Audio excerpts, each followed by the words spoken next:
يا أمتك يا ديرا دبرتي دامسكو سنغاو بكا جرتنيتي وسوا دبجو تنسني درتي يا نمني أمن تربي كسنتي دبي كوني كنا غرفتنتي والنقاف جيفتي خالق برتي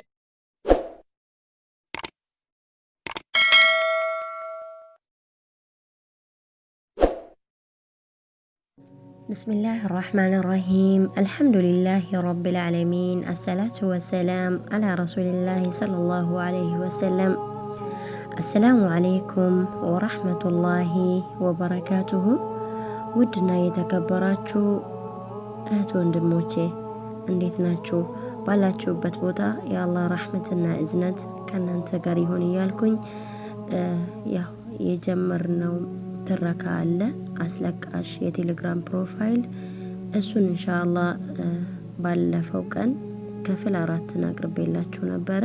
ዛሬ ደግሞ ክፍል 5 ይዤ መጥቻለሁ። ማንኛውም ነገር ሲሰራ ያለ ሰበብ አይሰራም። ይህ ትረካም የተጻፈው ለሰበብ ነው። እኔም ደግሞ ወደ ድምጽ የምቀይረው ለሰበብ ነው። ሁላችንም ራሳችን ማየት አለብን። መነሻችን የት ነው? ወዴት ነው የምንጓዘው? ማን ነው ይዞንስ የሚሄደው? እና ማንኛውም ሰው በህይወት ዘመኑ ብዙ ነገሮች ይገጥሙታል። ከዛ ከገጠመው ነገር ለራሱ ይማርበታል።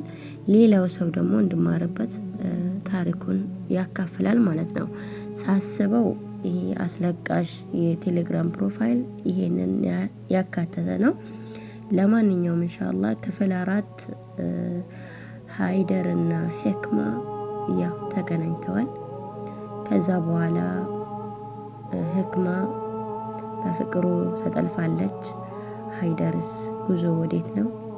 ምንስ ይፈጠራል? ክፍል 5ን አብረን እናይ። አስለቃሽ የቴሌግራም ፕሮፋይል ክፍል 5 ጸሐፊ አሚር ሰዒድ ተራኪ ፈትሒያ ቢንት ናስር እኔም ብቻዬን የጥመት የራስ አመለካከቴን ማሰብ ብቻዬን ማውራት ጀመርኩ። ሃይደር አላህን ይፈራል፣ አይጎዳኝም። ፎቶ መልቀቅ አረ ብዙ ነገር ያስተማረኝ ያስረዳኝ እሱ አይደል እያልኩ ደግሞም እኔ ፈልገው ሳይሆን እሱ ነው ወደኔ የመጣው እያልኩ ለሐራም ራሴን ያዘጋጀው በሐሳብ ርቄ እሄዳለሁ። ትንሽ ያለኝን ኢማን ተፈታተነኝ። ዘንድሮ እንደ ማትሪክ ተፈታኝ መሆን አልቻልኩም። ትምህርቴ ላይ ተዳከምኩ። ጓደኞቼ የኔን መዳከም ምን ሆነሽ ነው ብለው ብጠይቁኝም እኔ መልስ የለኝም። በቴሌግራም ግሩፕ የተዋወቅነው በሃይደር ፍቅር ላልወጣ ታስሬያለሁ። ሐላል የመሰለ አይኑን የጨፈነ የወንጀል መንገድ እየተከተልኩ ነው። እሱ ባለኝ ነገር ተስማማው። ግን ጊዜ ስጠኝ፣ ይሄ የመጀመሪያዬ ነው። ለመወሰን ያስፈራል። በዛ ላይ በጣም ፈጠነኩ አልኩት። እሱም እኔን እመኚኝ፣ ምንም ቢሆን እህቶች አሉኝ እኮ ስለምወድሽ ነው እንጂ አንቺን ማጣት አልፈልግም። አሁን ለራሱ ሰውን ማመን አልቻልኩም። ያየሽ ወንድ የሚወስድብኝ እየመሰለኝ ሆዴ ይሸበራል። ባየሽኝ እንዴት በፍቅርሽ ተሰቃየው። ደግሞ ከትንሽ ጊዜ በኋላ አብረን ነው የምንኖረው እያለ አበረታታኝ። እሺ ግን ጊዜ ጋለው አልኩት። እሱም አንድ ቀን ሰጥቼሻለሁ አለኝ። እኔም እሺ አልኩት። ብቻዬን ቁጭ ብዬ አሰብኩት። በፍቅር ስለከነፍኩ ምንም እንቢ የምልበት ቅንጣት ምክንያት የለኝም። እንዳስብበት የሰጠኝ አንድ ቀን አለቀ። እሱም ደወለልኝ። ምን ወሰንሽ? እኔም አንተን ማጣት አልፈልግም፣ ግን ለተወኝ ቃል ገባልኝ አልኩት። እንባ እየተናነቀኝ እሱም ወላሂ ብሎ ቃል ገባልኝ። አንድ ቀን ከትምህርትም ቀርቻለሁ። ስልክም ስደወል ማንሳት አልቻልኩም። ምን ሆነሽ ነው አለኝ። እኔም ፔሬድ ላይ ነኝ አልኩት። እሱም እያዘነ እህቴ ፔሪድ ስትሆን የምሰማት ስሜት በጣም ያስለቅሰኝ ነበር። አይዞሽ እያለ እሱም በጣም አዘነ። ማልቀስ ብቻ ነበር የቀረው። ዛሬ መገናኘት አለብኝ አለኝ። እኔም እሺ ብዬ የት እንገናኝ አልኩት።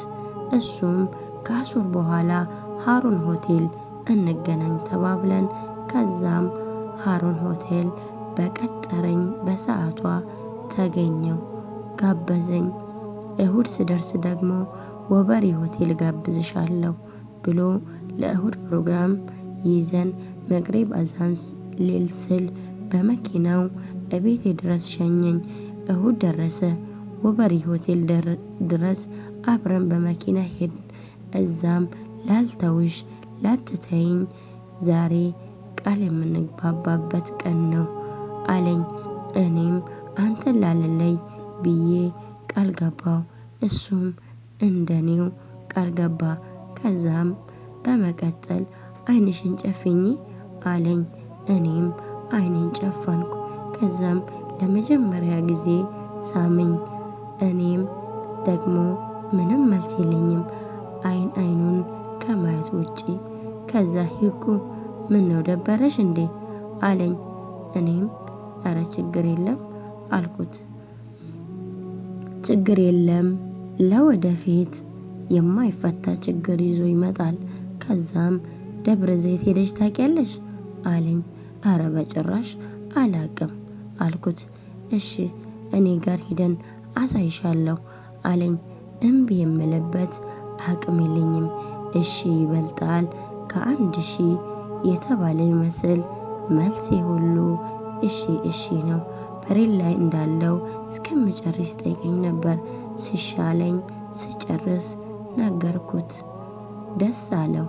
የእኔ ፔሬድ መሆኔን መንገሬ ግን ለወደፊት አሁን ድረስ ያለቀቀኝ ችግር ይዞብኝ መጣ። ሂኩ ለምን እቤት እሁድ ከሰዓት አስፈቅደሽ ደብረ ዘይት አይተናት አንመጣም አለኝ። እንዴ እናቴ ምን ብዬ አስፈቅዳለሁ አልኩት። በሆነ ሲስተም አስቀድሚ መቼም ለወደፊት የሐላል ሚስቴ ነሽ። ኢንሻአላህ አመሻሽተሽ አንድ ቀን እናትሽ ጋር ታስተዋውቂኛለሽ አለኝ። እኔም ደስ ብሎኝ እሺ አልኩት። እናቴን የትምህርት ቤት ጓደኛዬ እናቷ ወልዳ እሁድ አቂቃ አለኝ ብዬ ስደርስ በወሬ ነገርኳት። ወይ ውሸት ሲያስጠላ። እናቴም ምን አሸሸሽ የኔ ልጅ ባታስፈቅጂኝም የምኮራብሽ የወደፊት ተስፋዬ አይኔ አንድ ፍሬ ልጅ ነሽ። ይሄ ትምህርት ቶሎ ባለቀ ጓጓው ሰርግሽን ለመደገስ ተዘጋጅቻለሁ አለችኝ እየቀለደች። ወይ እናት የኛ ደስታ ደስታቸው ሐዘናቸው ነው። ጀነት ከእናት እግር ስር ናት። ለእናት ይገባታል። እሁድ ድረስ ዞረን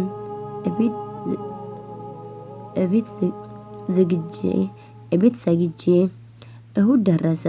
ዙሁርን እቤት ሰግጄ እናቴን ቻው ብዬ ተሰናብቼ ሃይደር መኪናውን ይዞ መጥቶ ከሰፈሬ ገርጂ አብረን ወደ ደብረ ዘይት አመራን። ኢንሻአላህ ትረካው እዚህ ጋር አቁሟል። ክፍል 5 ደብረ ዘይት ምን ይፈጠር ይሆን? አብረን በቀጣዩ ክፍል እናየዋለን ኢንሻአላህ። አሰላሙ አለይኩም ወራህመቱላሂ ወበረካቱ። ፈቲያ ቢንት ናስር ዩቲዩብ ቻናል ሰብስክራይብ አድርጉ። ኮሜንቶቻችሁንም አካፍሉን። መልካም ጊዜ። አላህ ይጠብቅ።